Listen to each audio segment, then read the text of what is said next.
Assalamualaikum warahmatullahi wabarakatuh. Sosok yang sangat ditakuti kaum Yahudi. Sobat Rizki rahimakumullah, siapakah tokoh Palestina yang paling ditakuti Israel? Ternyata ia bukan Presiden Palestina, Mahmud Abbas, juga bukan Ismail Haniyah, pemimpin Hamas dan Perdana Menteri di Jalur Gaza, atau Khalid Masal, Kepala Biro Politik Hamas. Ia adalah Marwah Barghouti, 54 tahun. Bagi Israel, Barghouti, Marwan Hasib Ibrahim Barghouti, adalah musuh bebuyutan. Ia dianggap teroris kelas syahid. Ia dituduh sebagai otak berbagai serangan bom bunuh diri atau syahid menurut Palestina. Terdapat sasaran sipil dan militer Israel. Pada tahun 2002, ia ditangkap di Ramallah. Ia lalu diadili atas tuduhan pembunuhan dan dijatuhi 5 hukuman seumur hidup dan 1 hukuman 40 tahun penjara. Tak aneh bila kemudian ia dianggap sebagai tokoh Palestina yang paling ditakuti Israel. Bahkan ketika sudah dijebloskan ke penjara pun, ia masih dianggap sangat berbahaya. Sebaliknya, bagi bangsa Palestina, Barghouti merupakan pahlawan dan tokoh karismatis. Dialah yang memimpin Intifadah pertama dan kedua. Intifada adalah perang gerilya rakyat semesta Palestina. Perang semesta rakyat ini sempat membuat repot Israel hingga sejumlah tokohnya ditangkap. Bahkan, ia juga masih dapat menggerakkan perjuangan rakyat Palestina dari balik penjara Israel. Barghouti juga dianggap tokoh yang paling tepat memimpin bangsa Palestina, menggantikan Presiden Mahmud Abbas. Dengan rekam jejak perjuangan yang panjang, kewibawaan, dan jiwa kepemimpinannya, ia diyakini bisa menyatukan wilayah tepi barat dan jalur Gaza. Tepi barat selama ini dikuasai oleh faksi Fatah dan jalur Gaza diperintah oleh faksi Hamas. Bukan hanya itu, sobat. Di sini Rizky juga akan memaparkan betapa takutnya kaum Yahudi tentang apa yang disabdakan oleh Nabi Agung Sallallahu Alaihi Wasallam. Dari kisah ini semoga bisa mengingatkan kita semua bahwa Yahudi saja takut tentang apa yang disabdakan oleh Kanjeng Nabi. Lalu, bagaimana dengan kita? Mari kita sama-sama belajar tentang apa yang akan Rizky bahas kali ini. Ada satu hadis Nabi yang sangat ditakuti kaum Yahudi, terjadi di akhir zaman nanti. Ketakutan kaum Yahudi ini menjadi fakta bahwa mereka sebenarnya mengakui kebenaran hadis Nabi Muhammad SAW. Namun demikian, kebanyakan umat Yahudi tetap saja tidak mau beriman. Bahkan, kaum Zionis Israel yang mayoritas menganut agama Yahudi atau Yudaisme selalu menutupi kebenaran dan melancarkan permusuhan kepada umat Islam. Apa yang terjadi di Gaza, Palestina hari ini menjadi bukti bahwa mereka sangat zalim, kejam, dan tidak manusiawi. Hadis yang ditakuti kaum Yahudi ini merupakan salah satu mukjizat Rasulullah SAW karena banyak berita goib yang beliau sampaikan pada masa beliau. 14 abad lebih lalu. Terjadi sesuai kenyataan. Dan yang belum terjadi pasti akan terjadi karena berita yang beliau sampaikan adalah hak, kebenaran yang berasal dari wahyu Allah Subhanahu wa taala. Ini juga menunjukkan kenabian beliau sallallahu alaihi wasallam adalah benar. Dalam jurnal kajian keislaman berjudul Hadis yang Menakutkan Yahudi, karya Utang Ranuwijaya, dikemukakan peperangan kaum muslimin dengan orang-orang kafir akan tetap terjadi sampai menjelang datangnya kiamat. Kabar gembira tentang puncak kemenangan umat Islam, yaitu kaum muslimin memerangi dan membunuh orang-orang Yahudi menjelang hari kiamat.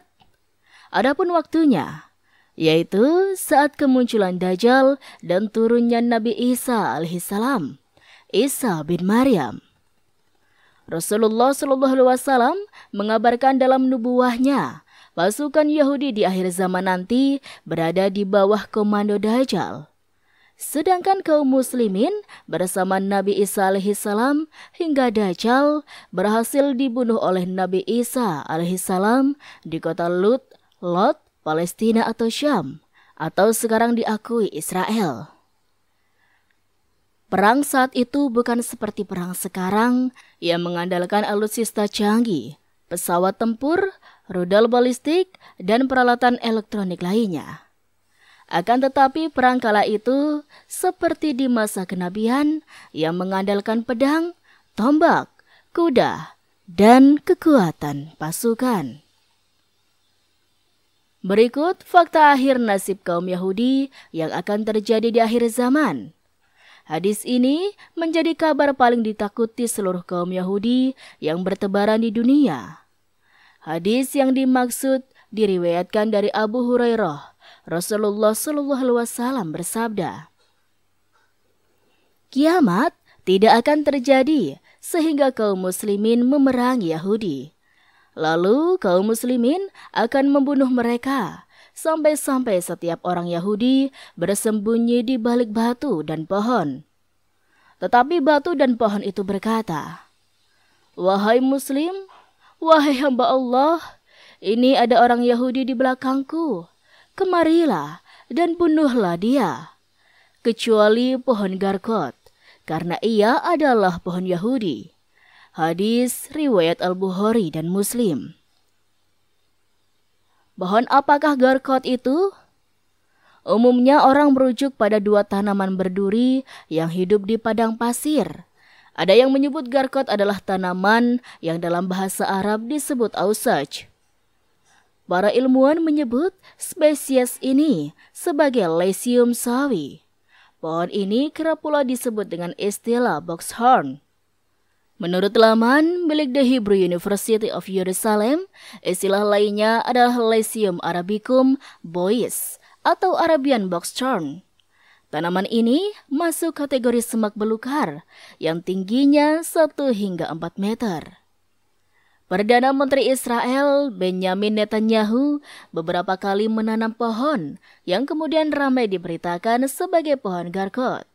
Antara lain, penanaman pohon pada Februari 1999 lalu. Juga penanaman pohon di beberapa tempat lainnya, di beberapa pemukiman di wilayah pendudukan Israel yang disponsori oleh Yeshiva National Fund atau GNV.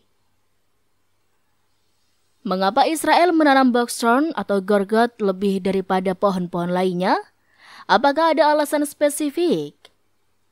Seorang netizen bernama Evergreen mengatakan pohon boxthorn adalah bagian kunci nubuat tentang Israel pada akhir zaman. Ada yang mengatakan karena Israel berpikir bahwa ramalan Islam tentang Israel akan terjadi, sehingga lebih banyak menanam pohon boxthorn.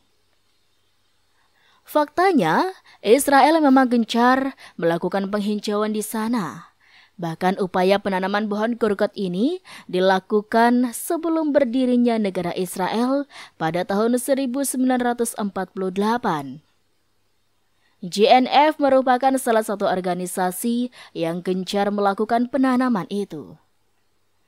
GNF atau Keren Kemet Ali Israel, KKL, didirikan pada Kongres Zionis kelima di Basel, 1901 lalu. Sejak didirikan GNF atau KKL, gencar membeli tanah saat wilayah Palestina masih di bawah khilafah Turki Utsmani. Pada 1936 misalnya, GNF mengklaim menanam 1,7 pohon di kawasan seluas 7 km persegi di tanah Palestina. Hadis di atas juga diperkuat oleh hadis dari Abdullah bin Umar radhiyallahu anhu dengan lafaz yang artinya, kaum Yahudi nanti akan memerangi kalian, akan tetapi kalian diberi kekuatan menguasai mengalahkan mereka.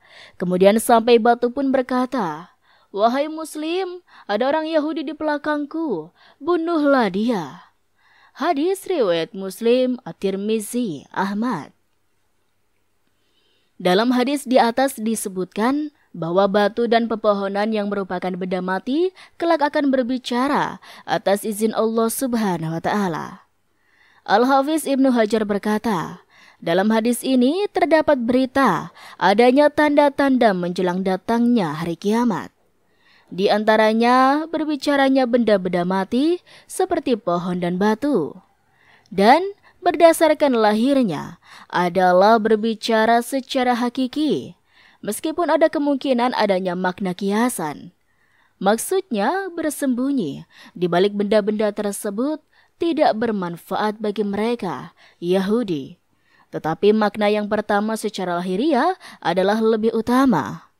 Fathul Bari 6:610. Dalam hadis Abu Umamah radhiyallahu anhu terdapat kalimat, maka tidak ada satupun ciptaan Allah yang dijadikan tempat persembunyian Yahudi, melainkan Allah jadikan ia berbicara, baik batu, pohon, tembok maupun hewan. Dalam hadis Nabi itu disebutkan kecuali pohon garkot, karena ia adalah pohon Yahudi. Artinya, pohon itu tidak berbicara sebagaimana pohon lainnya. Imam An-Nawawi berkata, garkot adalah sejenis pohon berduri yang dikenal di negeri Baitul Maqdis atau Palestina. Di sanalah Dajjal dan Yahudi akan dibunuh oleh Nabi Isa alaihissalam dan kaum muslimin. Ibnu Al-Atsir menerangkan tentang gorkot adalah sejenis pohon ida, pohon besar, dan pohon berduri. Bentuk tunggalnya gorkoda. Dalam Al-Mu'jamul Wasit diterangkan, gorkot adalah pohon yang tingginya antara 1-3 meter. Tergolong spesies terung-terungan, batang dan dahannya berwarna putih, mirip pohon ausaj dari segi daunnya yang lunak dan dahannya yang berduri. Menurut sebagian muslim yang pernah melihatnya, dari segi bentuk daun, batang dan rantingnya mirip pohon cemara, tetapi tidak tinggi, yakni lebih pendek. Pohon garkot ini pernah tumbuh di tanah pemakaman Madinah, Al-Baqi, kemudian ditebang. Pohon garkot itu ditebang saat Utsman bin Maz'un radhiyallahu anhu dimakamkan di tempat tersebut. Adapun disandarkannya pohon garkot sebagai pohon Yahudi yang akan menjadi tempat persembunyian mereka. Ini menunjukkan bahwa di antara makhluk Allah, baik benda-benda mati tak bernyawa, ada yang tidak taat kepada perintah Allah dan melakukan hal yang tidak disukai Allah. Sebagai contoh, kisah sebuah batu yang membawa lari pakaian Nabi Musa saat beliau mandi, sehingga Nabi Musa alaihissalam memukulnya. Kejadian semacam ini tentu sulit dinalar, namun Allah berkehendak atas segala sesuatu, dan di dalamnya tentu terdapat hikmah dan pelajaran berharga. Wallahu a'lam bishawab. Itulah sobat sedikit kisah kali ini, kurang lebihnya Rizky mohon maaf, dan sampai jumpa lagi di kisah-kisah selanjutnya ya sobat. Sekian dari Rizky, wassalamualaikum warahmatullahi wabarakatuh.